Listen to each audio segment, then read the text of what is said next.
Hi, everybody. Uh, I have a question here from Ian Rimmer, and it's interesting because I think what we tend to do is think of growth and spiritual growth in almost like two sections. It's really very interesting. Uh, and I know Ian doesn't necessarily see it that way, but he says if we're not in charge of our spiritual growth, is it only increased by helping others, or how should we balance the flow in our personal use? There are really two questions there. And I think they're both kind of complicated, um, but understandably so. Our relationship with spiritual growth most often is related to an engagement with fairly community based logic that relates to what's been written before and what's been experienced before by others.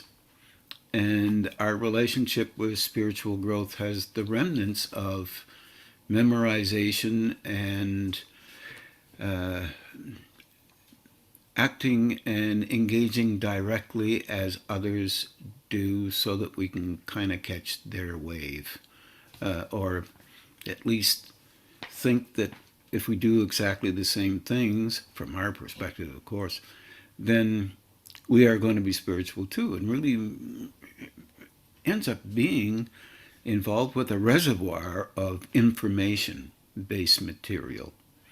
And that isn't really spiritual growth. It's the ability to engage with and act like and be someone who can speak about things related to spiritual development.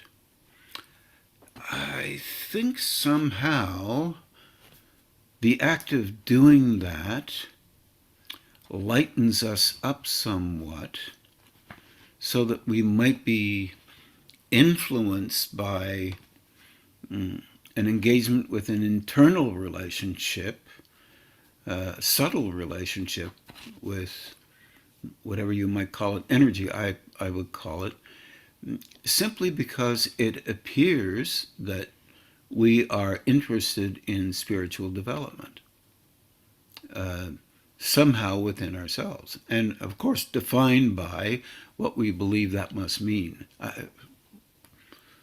whatever that is for you. I don't really see anything wrong with that because that's kind of a precursor to an engagement with spiritual growth. But nonetheless, I think this concept of a precursor, for example, kind of a preamble, is very important to us, uh, by putting us in a situation where we can allow our personality, can allow ourselves to consider the fact that we are open to and willing to go beyond some of the thoughts and some of the concepts that we believe have to be true because others have called them true. I think that that is valuable, even though it sounds complicated. And it is, it's complex, because at the same time, um, the whole process is rooted in the theory of being somehow more spiritual or less spiritual than somebody else, and that one just doesn't hang together. But it hangs together in terms of a person's identification and what you could call definition of how one would perceive a person who is spiritual. It is extremely difficult for us on these planes to do anything other than look at the actions of others and see if they fit with our definitions that we have we feel confident and comfortable with, and we might even call that spiritual. They may dress up, for example. They may act in a certain way. They may be engaging with material that sounds reminiscently similar to how we think the world should be if it were spiritual, based on what we've already learned and perhaps experienced, but also read about and find possibly permissibly close to what we would call spiritual. Our defining is not spiritual. It's personalizations. And we, unless we are able to perceive the internal workings of an individual, not the actions of an individual, the internal workings of an individual, how they are open internally, how that flow of energy is moving through them, where it is, and why it is there. And of course, we have the trappings of definitions based on that principle as well. And that's why it's so complicated, in a kind of a sense. Then we're really not able, honestly, to tell whether a person is spiritual or not spiritual. Because the actions of an individual can be just as strategic as possible, so that they would look and act like a so-called spiritual person based on our definitions, whatever those definitions would be. And they would be different from one culture to another, but also even from one group of like-minded spiritual people who wish to put forward their version of spirituality. It is hard for us to engage honestly with the recognition of a person who is able to handle energy going through them, because we easily get caught up with a commentary that we would have internally, emotionally or mentally, or physically. We have responses physically as well, that are near and dear to our way of seeing the world, spiritual world, if you want to put it that way, but the world itself, and how that individual might fit in that place. Our dilemma is that our perception is fairly low, early, young, but we're doing the best we can by attempting to make some sense through all the methods that I just talked about, by reading about stuff, by engaging with people who have,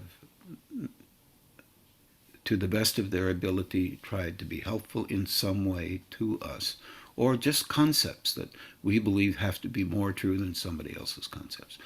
These are our limitations, and these are our bonds that we engage with for the purpose of making some kind of relative sense to what makes a person spiritual, one way or the other. So that question is really broad. In no way does what I say fully answer it. I could easily say, as others have said, that energy moving from chakras, zephyrat, fireballs, from the root centers up to and through the crown centers, engaging and making a bond between them, means that you have attained some level of spirituality. But even at that particular state, that moment of engagement, even though it is different than what most people engage, than how most people engage, unknown to them, it's still early goings, because the personality is the thing through which we express ourselves and assess others and ourselves. And we have really a strong dependency on what is needed in terms of definitions to so that we can allow ourselves to come up with some idea that's valuable and makes us valuable at the same time, so that we can feel comforted by ourselves. And it's important to feel comforted by ourselves. But here's the small little tiny piece. Once you become comforted by what you believe and what you understand and how you act and what you do, you no longer stretch yourself beyond where you were before or where you are now. It is okay to be in that place, but it is still a place related to the personalization of this form that we use on these planes. It's not a devaluation. It's an engagement with learning how to function as we are, with the knowledge that we are in a state of movement. And if we can move just a speck past where we are in relationship to how much energy can come in through those bonded systems, then we can be a part of having energy flow through from higher states into these lower states, perhaps for the help or the aid of another. Where that help would be given would be in an individual that would literally help them to move past where they are now in their particular internal spiritual development. Now remember, what that means is moving past a comfort zone that you've already decided is where you want to be.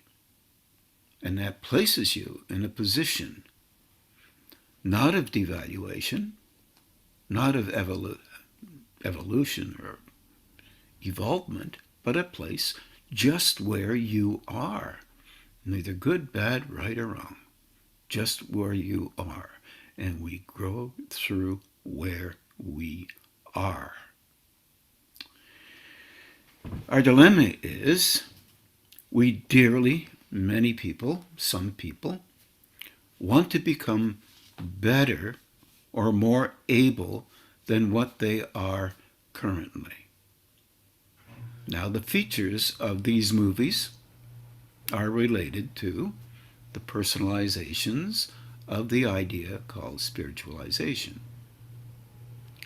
The feature of, for example, if you consider yourself very bright, you want to be brighter.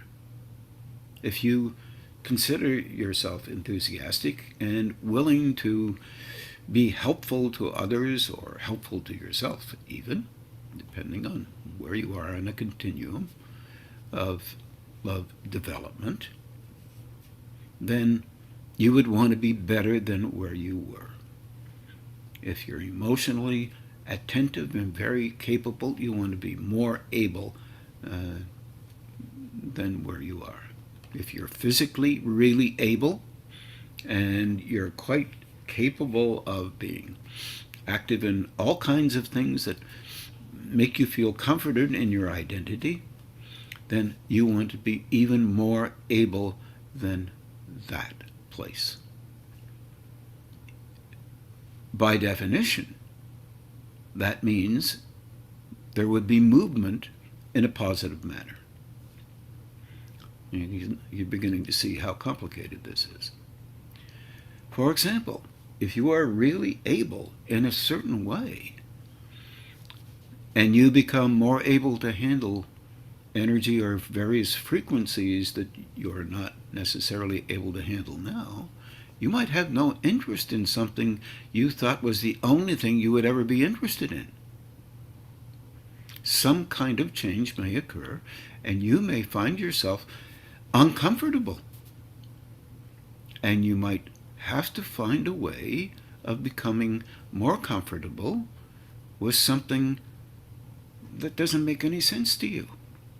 You used to be comfortable in this, you used to be good at that, but you're no longer very able in those places because you don't have the interest that you had before. Not because you couldn't be good at something. Your interest is not there. Your interest is being shifted energetically, internally, and it hasn't focused on something that it will eventually focus on, so that then your personality, like a tail behind a kite, will come into an engagement with feeling, oh, now I understand what this is. Wow, I think this is where I should put my attention and engage so that I can broaden out my capacity to understand life, understand what's going on inside of me and my perceptions, and recognize and understand my increases in perceptions and why they are there, as opposed to just making me more dominant as a personality and more capable as a personality. It's not necessarily spiritualization. That is only adjustment and searching for another comfort zone. A zone that may be very tenuous, so you have to intensify and defend whatever it is that you believe is necessary to become. Whatever that mind of yours, the emotions of yours, the personality of yours allows you to make sense of in those fleeting moments that occur, and then you change your mind about them. But you're searching. That's why your mind changes. And you're deepening your relationship with a zone internally that relates not only to perception, but understanding that relates to a recognition that something is shifting and you are changing inside, and it is broadening out your willingness to go beyond what you previously defined as the greatness that you are. That sounds pretty complicated. Well, no, it's not really, but it is. All people who are growing spiritually go through different stages of growth, and some of the wise people who are doing that know full well that they are learning in those stages, and they believe though some of those stages will shift again, and they will learn broader. And they even get an instinct about the possibility that these stages of perception and understanding are there only for them to recognize the breadth of capacity that the human element has here on our generally survival planes. And what they may even notice is that they may be part of humanity in the process of its development. They might notice that. They might not. They might be clearly hanging on to a way of trying to figure out how they feel comforted and comfortable. And that would be okay too, because that's all part of these various phases of growth that we all go through to attempt to understand our relationship with existence itself and answer the age-old philosophical questions of who am I, why am I, and what am I? There's no doubt about the fact that the second part of the question is also interesting. He says, if we're not in charge of our spiritual growth, and what he really means is that as energy itself is increasing in us and broadening out the engagement that these valves that we talk about as chakras or Sephiroth or any other name you want to put to them, as they broaden out and various frequencies begin to be able to operate through them, they operate through them for the purpose of helping the personality to make adjustments. Yes, that's true. But at the same time, for the purpose of helping others. Now, often, our difficulty is that we're not consciously aware of these things. But if you can become slightly consciously aware of it, then you have to go through the growing process of trying to figure out what this means versus that, versus what are these, how come the energy is in my chest and also in my belly, and how come it went to my gonad center, and how come it came up to my neck and then went to my brow, and all of these are questions that relate to softening down that zone of nervousness that everyone gets, where their comfort in their own skin is not as comfortable as it used to be before. You don't have answers to every question, but you're slowly attempting to make broader sense of an engagement with perception that allows you to perceive energy moving through this structure that we have that is available for that purpose, so that we can learn how to balance in the personality an increase in flow, because we're used to a certain flow, and if there's more flow coming in or less of a certain frequency, we feel uncomfortable. We have to make some physical personality sense of this, emotional personality sense of it, mental personality sense of it. And that engages with this form that we call ego, or whatever you want to call it. It's an identity construct that is in every living being that lives in these planes, because without it, you cannot survive. So it begins to stretch a bit. And suddenly, after this bump into thinking that it's really important and very vital and wise and all the rest of us, and smart and all the rest of the stuff, actually, that begins to turn inside, and you begin to learn how to watch inside how you are, and outside how you are. And the reason why you're doing that, because you're being actually stimulated to do that internally, because more energy is there and you see more of you, because your seeing is broadened, your perception is broadened. And you're learning that each and every individual has some of the stuff that you have inside of you, and how you act out. How you act out is very similar to how others act out. Now, normally you can be acting out unconsciously and let's say you are not aware of how you're functioning, and you believe, here's the belief system, you're functioning in a certain way, but you are not. And you defend against seeing how you really are functioning, because you're afraid that you will basically judge yourself for functioning in a certain way, that you couldn't handle other people functioning that way, so you don't want to be like that. Well, you're judging yourself. It doesn't mean anything. It just means it makes you scared and anxious. And you can have a kind of anxiety cultivate based on that principle, because you're really afraid you'll find something out that is really bad. It's not real. There's no bad in this. It's just, this is how you do things. Okay, what do? You can soften that down. You can do something slightly different. You can make movement by the inches as opposed to by the opposites. If you move a little bit, it doesn't mean you won't have the same kind of action to something else.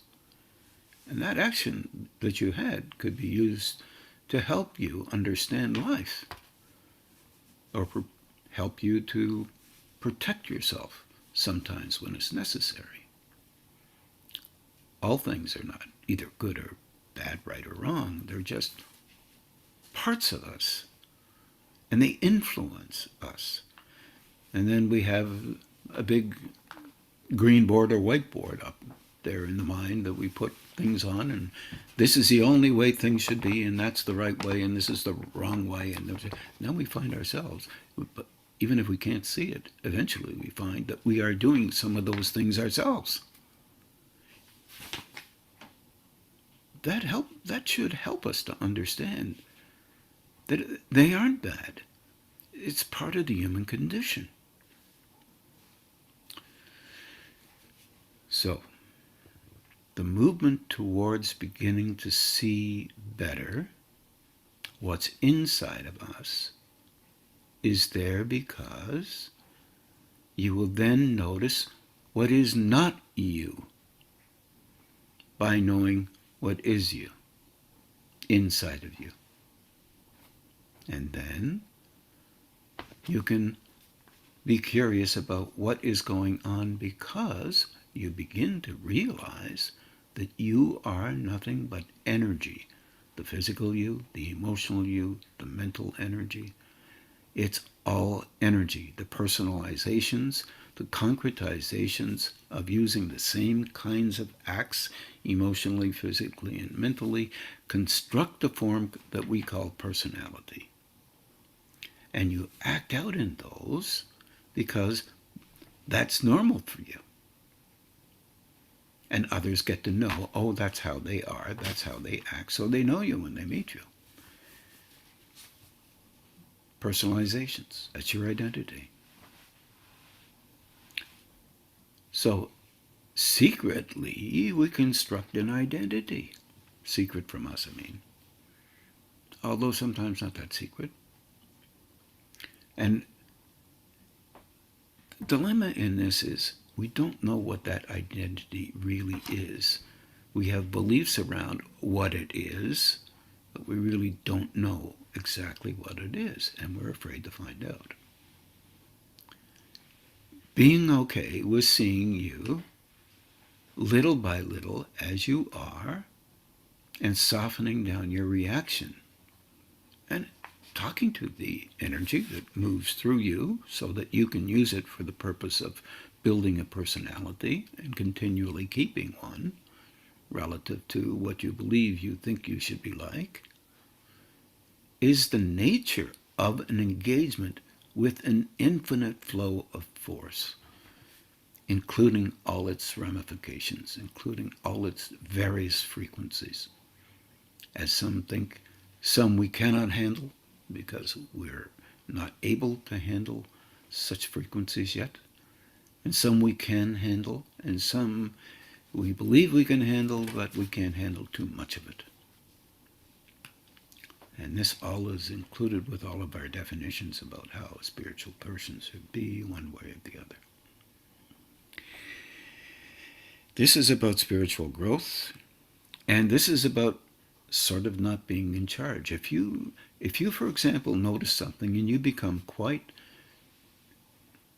interested and curious about some of the things you do, and then you find out you've always done those things, that helps you not to be as nervous as you were about doing those things, and you may soften down your propensity to do some things, or you might not. You might notice that you can't because they're too well developed in you. You can do it sometimes, but you can't do it all the time. But you do know you do it. So you're honest with yourself. That level of honesty allows more energy to flow in. It somehow increases the energy moving through these valves. Now, of course, in some of the stuff that we've been learning is that you can redirect some of those energies when they're stronger up into another area and help you to open up more so that more energy can operate through some of the upper ones than could have been operated through you before. Yes, that's possible. And that we call that often redirecting energy. It's not a big deal. It's something that's really like ABCs. They're basics. And they're functional. And they're usable. And they have purpose. And balancing. If there's too much energy operating, for example, through your emotions, this is what might happen. You might feel that your belly is hurting. An ache is in the gut. It's as if you can barely stand the ache. Yes, it can happen. But also, you can close it down. In other words, what do I mean by that? If you are stretched too much, too quickly, you can just use the old method of 10 banana skins, sealing the belly. You can do it with your hands. Turn the hands on first, and then seal the hands. 5 on the bottom, 5 banana skins on the bottom, 5 banana skins at the top. And then bring your hands together, just like this, in front of the belly. And it will help because what is unknown is that energy is transmitted from everyone. And there may be someone who has a dear heart and not very much understanding, and they are trying to help you. And they open you simply by asking for a help for you, especially in your emotional body. Now, I don't find that negative. I find that in 2 ways very positive. You know what to do to calm you down when that happens. And the secondary part on your part is that you get to notice your reaction, the stability that you advocate within yourself is caused by your defense of you. You get to look at your defenses and see how you do things. You raise your voice, you interact, you say, wow, this is not very good, blah, blah, blah, and you go on intensifying and making it worse. You do that because you want to survive. This is a method of survival that you've been using forever. And the trick is to learn how to soften it down as opposed to intensifying it. Also, at the same time, the other person who was actually asking for help, even if it was just overall, they are attempting to be kind past what they were able to be before. So that's really helpful for them. It's also helpful for you because you're really trying to be helpful to you at the same time. It's sometimes very difficult with an expansion that it may occur either emotionally or even mentally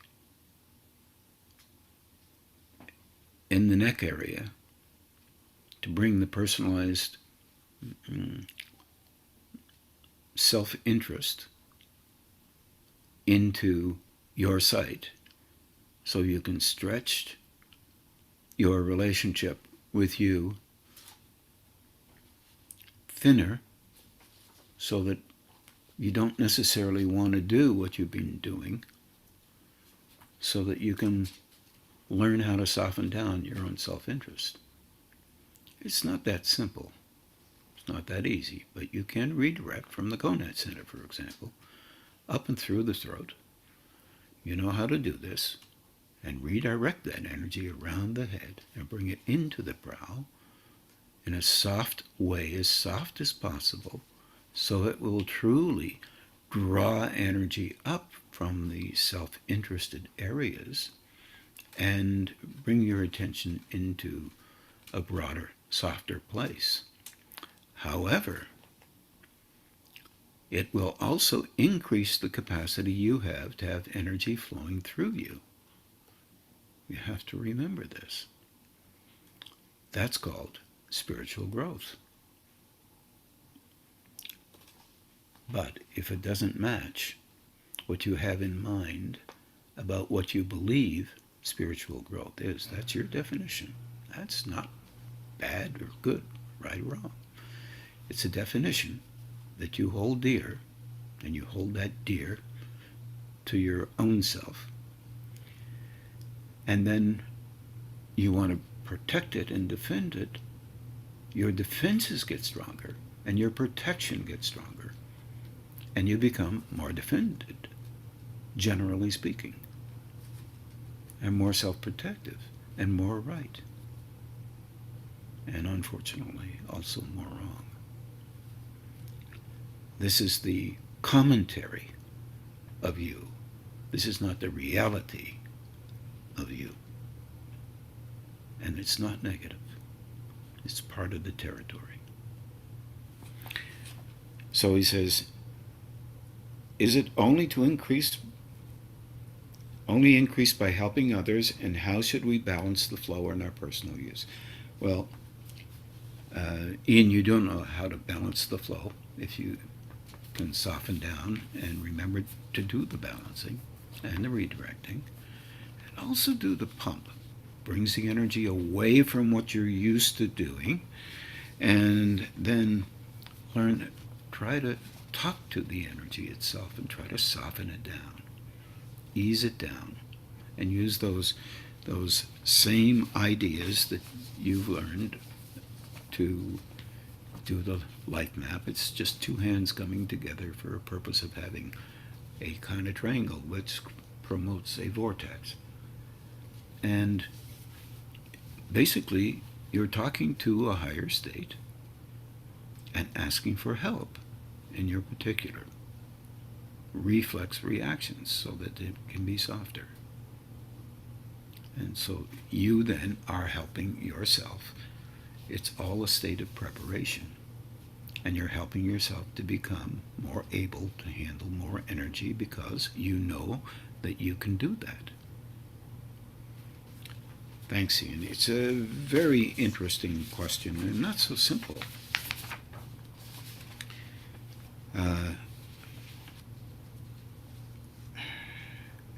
A little bit very similar was Jean's question from Ottawa, related to unconscious fears in the growth process. And we all, once again, we all have these unconscious fears because any change you make in yourself that puts you in a position to reconsider your relationship with you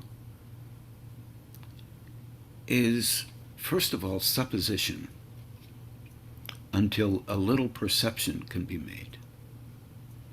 With a little perception of what's going on in and around you, it's no longer supposition. It becomes reflexively something that relates to all of the things that you do to protect yourself from seeing those things that you do. So what you're trying to do is slow that down a bit. Say, oh wow, oh my goodness, look what I do. That's interesting. I didn't know that. You really did, but you didn't. You're becoming more conscious of what you do, and it's allowed. Higher states can see us very clearly. They know how we are. It's really not that difficult. So, and those higher states are still help us in our process. So apparently they're not judging us. We are. And we're judging because we're afraid. If you find out that what you've been doing is not very comforting as an individual to others, and you always believed it was very comforting to others, you would not like the fact that you were doing whatever it was. And you might, because I'm assuming most people out there are truly interested in being a decent person, you might judge yourself for doing some of these things. And it won't help. It'll just increase that particular reflex reaction, because you're intensifying in a not so gentle way or comforting way. But if you could just a little bit understand that, my goodness, this is the only way that I can make sense of the world at this stage, then no matter what, you're making sense of the world. The methods you use, they have comforted you, because you valued those, therefore you valued you. Learning to do it slightly differently, but similar, and you seeing that you're now doing it slightly differently, even though it's similar, will comfort you more. Because you'll be seeing broader. And because you did this thing that you just did to shift something, that higher state seems to relate to that as an honest engagement, therefore a trustworthy piece of action that occurred with energy moving through you. You use that energy for the purpose of helping you, thus perhaps helping others. Unknown to you, of course, because that flow goes everywhere. Little by little, you help you more, and more energy can come in of the kind that you will be adjusting differently than you could before, and engaging in life slightly differently than you were before, thus changing the life flow related to these lower levels. This might be a stretch to think about. It might be worthwhile thinking about it.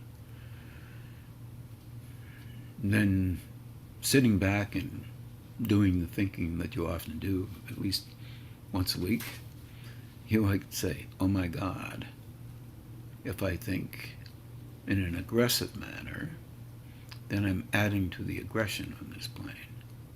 If I can find a balance in this and be honest with myself, then maybe I'm helping the plane to find a balance in these things and deal better with, so others can deal better with the plane. Maybe the plane might change that way. Maybe that's possible. Maybe.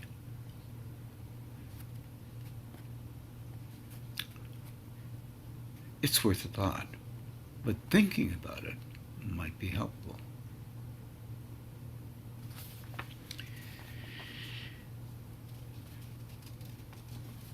I think I've talked about most of the things here, Gene, when I was talking about Ian's stuff. And you can talk to me about it later if you want, and tell me where I failed to do something or did something okay, or not.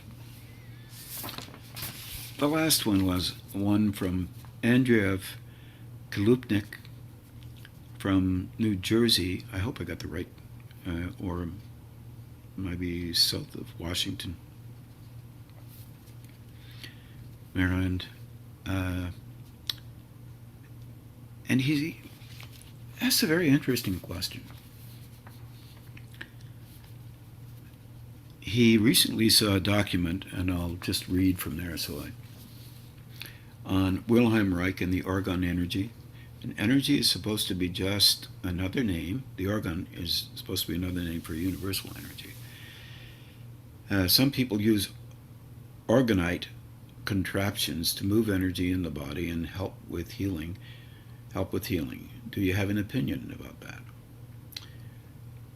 I don't know if very many people have read any books by Wilhelm Reich. I think in the 70s we're prone to reading a little bit about him. I know I read a little bit about him, and you understand a little bit. That doesn't make me an expert. But the Hindus did an awful lot of work, and the Buddhists have done some work on what they called Kundalini yoga, but not all types of yoga were related to tantric yoga, but there was a yoga called tantric yoga, and still is, by the way. It's sporadic, but nonetheless, it's still there, and it's in the United States, and it's around the world. And the focus was on the gonad center and its engagement with all life force, by the way. And the focus, especially when Wilhelm Reich was back in the time of Freud, and Freud had strong interest in the dilemmas of sexual frustration, all in Europe and all over the world, actually. And with people not knowing very much about what was the right thing to do or the wrong thing to do, and so much judgment coming out of various social groups that were tremendously anti and pro sexuality, and nobody really could figure out what to do. And there are all kinds of rules that were really devastatingly difficult for people, and still are to some degree. But nonetheless, the orgone energy itself was, he believed tremendously that there was a tremendous amount of power that could be generated through the gonad center for the purpose of healing the negative emotional accumulations of intensity and fear around sexuality. And it was related to a tantric orientation. He talks quite a bit about the orgasm, and it's got to remember, if you read his books, he wrote them very early in the 20th century. So, and remind yourself, some of you may or may not read his books, or read some of his material, that he had many ideas about this, and he was concerned about the overall dilemma of sexuality in the overall community in the world, and the power of that intense orgastic response that related in the bodies, and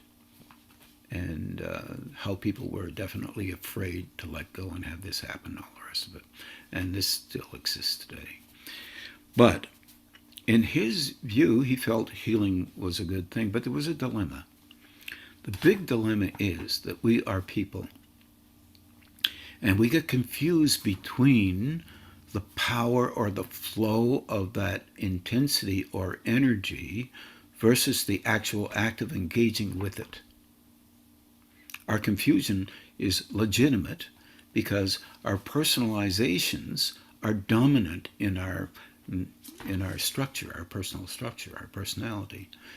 And we respond to those with the natural reactions that we would have in a normal engagement with life, dependent on how we have learned and been trained and have personalized meanings related to these interactions with others. In the Eastern tradition, they stimulated these energies, and in the tantric method, they found that they easily could be deterred from an engagement physically with the person, they could bring attention from the gonad center to a high spiritual state, according to some. For example, Gujarat is a town in India that you can look up on the map and go to, and the priests at that particular time would look at the temple, and the temple had various forms of copulation, and they would become stimulated and then go into the temple and pray to have that energy moved from that lower stimulation and drive the energy up their spine into a very high state and have it hold there, so that in their prayers they could stimulate energy coming down from a higher state to blend with that lower state, so that they would always be on a high spiritual high, strong spiritual high. For some, no doubt, it occurred. For others, it did not. They did find that there was a strong relationship with the gonad center, and the personality tended to focus on the lower system when the lower system was stimulated. And it was thought originally that over time that would change and everything would be spiritual. That was very altruistic, and it did not work. But the priests at the time attempted to try to make it work. And it helped some to engage with a fusion of all of the chakras from the bottom right to the top.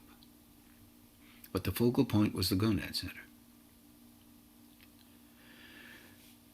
The Buddhists knew that this was functionally helpful, but they wanted the solar plexus, because that is the major center of the personality, because it fills the brain and the physical body with energy that can be used to broaden out and engage with higher states that is not focused on the gonad center. And sometimes, as a matter of fact, when energy from the solar plexus linking with the root and gonad center moves into the crown center, and that little higher broadening or linking or fusion between the lower states and the upper states, then there is not very much of an action in the gonad center. Well, personalities don't like that concept. If you're 24 years old and you're engaging with life, you want to be able to engage with life with same gender or other gendered people. Well, that had an effect on this engagement when it was really working.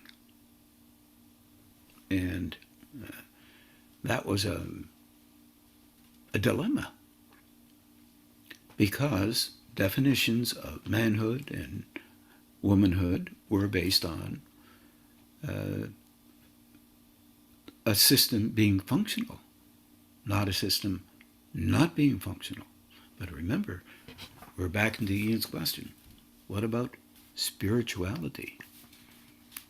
Now, if your concept, as some of these priests said, was to be spiritual and not care about whether your lower system was functional or not, and only having the upper system, which blended with the lower, functional, and you no longer thought of using the lower system for any purposes related to the personality, then you were fine. You didn't have a problem with that.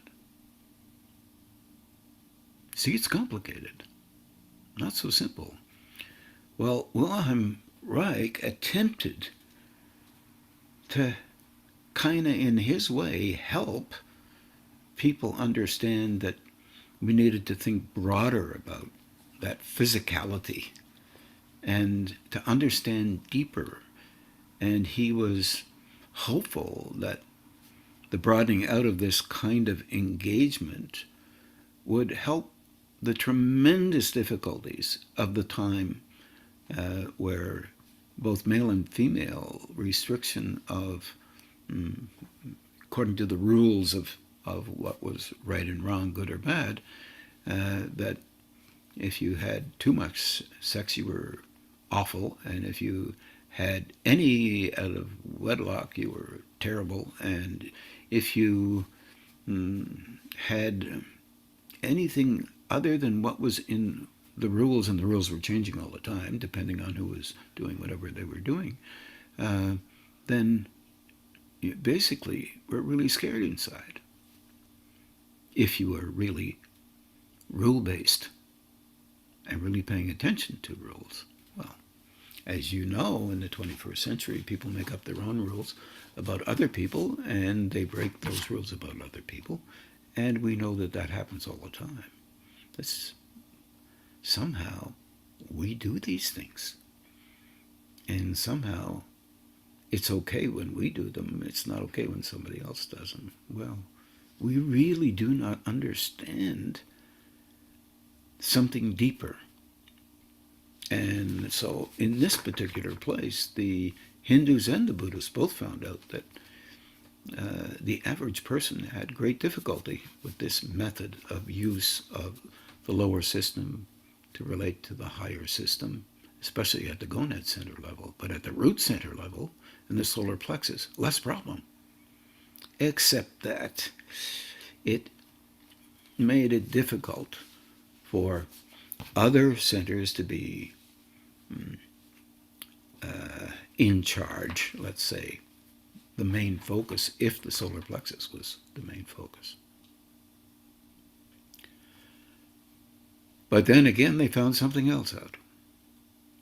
They found that if the solar plexus is in charge, and tremendous energies operated into the solar plexus, it would turn the root center on even more, and the gonad center on even more.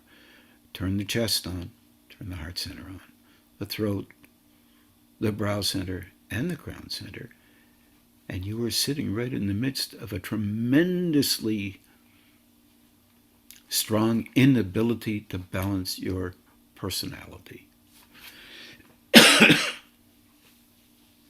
You would believe that you were the only one that was spiritual, and it's just not true.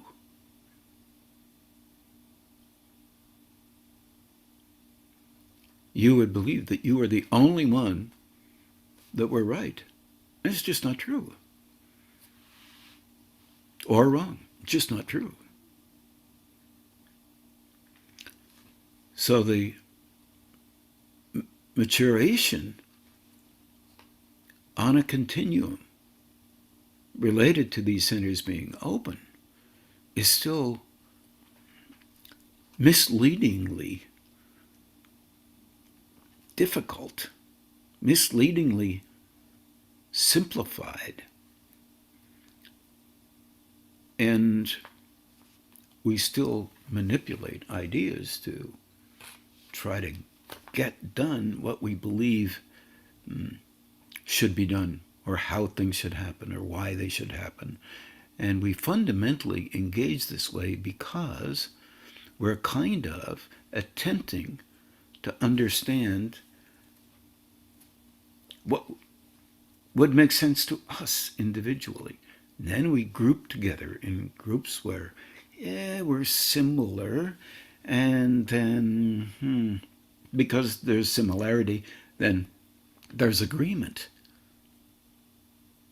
And that means then if there's 1 billion agreements in this idea, then we must be right, versus only 250,000 in this area. We play this numbers game. And in fact, this numbers game is youthful as well. Is it okay to be youthful? Absolutely. Because we're learning. Hopefully, where we were youthful before begins to be less youthful. Hopefully, as a species, and individually. Because individually, I think we can have an impact, even though it seems very slight. If you put into a thought that the possibility of one of us, normal individuals, relatively speaking, grows somehow, we can affect others that we don't even know, because we're part of something. We're part of a species. And the same thing is true, by the way, in the reverse. Others who act out as our leaders, for example, and they act out in ways that are less mature sometimes, because they are human beings, then that gives us a right to act out immaturely because others are doing that. Unless you decide, that single little you, that I don't think so. I think I'll do it this way, and I'll do my best with that. I may not be perfect at it, but I'll do my best at it. And if I mess up, then I know I've done my best, even though I messed up. That helps the species as well, from my perspective. Thanks very much for listening. I hope it helped a little bit. And thanks for the questions. Good night.